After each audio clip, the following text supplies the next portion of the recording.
Hello students, today in our class of BA third year, I will explain you the poem Lakshman, and this poem is composed by Toru Dutt.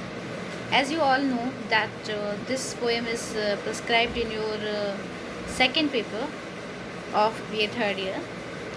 So Toru Dutt was a very famous writer, and in this poem Lakshman, uh, she has described a very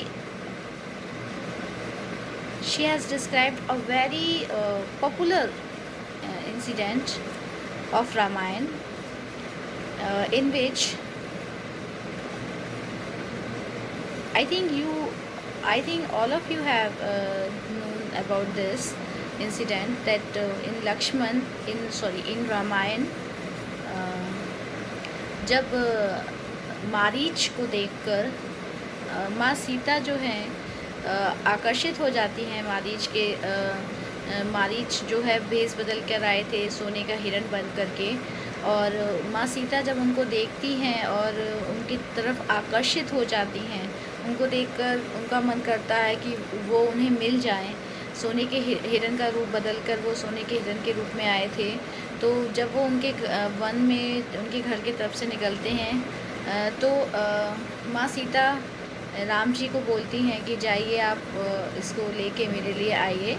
जब राम जी वहाँ चले जाते हैं उनको लेने के लिए, तो लक्ष्मण और सीता ही थी जो रह जाती हैं अपनी कुटिया में, और राम जी लक्ष्मण को सीता जी के पास छोड़ के गए थे ताकि वो उनकी रक्षा कर सकें। बट जब मारीच जो है वो एक आह निकालता है राम की आवाज़ में, सीते सीते करके एक आवाज़ निकालता है, तो सीता जी बहुत व्यथित हो जाती हैं, बहुत डर जाती हैं, और उस डर की वजह से वो वहाँ से लक्ष्मण को कहती हैं कि तुम जाओ और देखो जा कर के ये राम की आवाज़ है, वो किसी दुविधा में है, वो किसी कष्ट में है, संकट में है, जाओ और उनको देखो जा कर के। इस पर लक्ष्मण जो है वो उन्हें समझाते हैं, उनसे बोलते हैं कि no, this is not a sound of Ram, I know the sound of Ram, I know the bravery of Ram, this kind of sound is not of Ram, so just don't worry and we stay hair.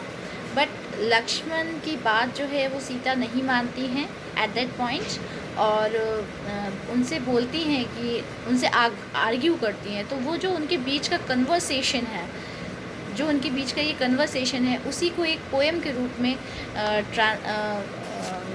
Change करके तोरू दत्त ने अपनी poem Lakshman में दिखाया है। तो this is the background of that poem. So I think I can move forward now. The first line is, hark Lakshman hark, again that cry. Hark Lakshman hark, again that cry. So this line clearly means that Sita is saying to Lakshman that please Lakshman, go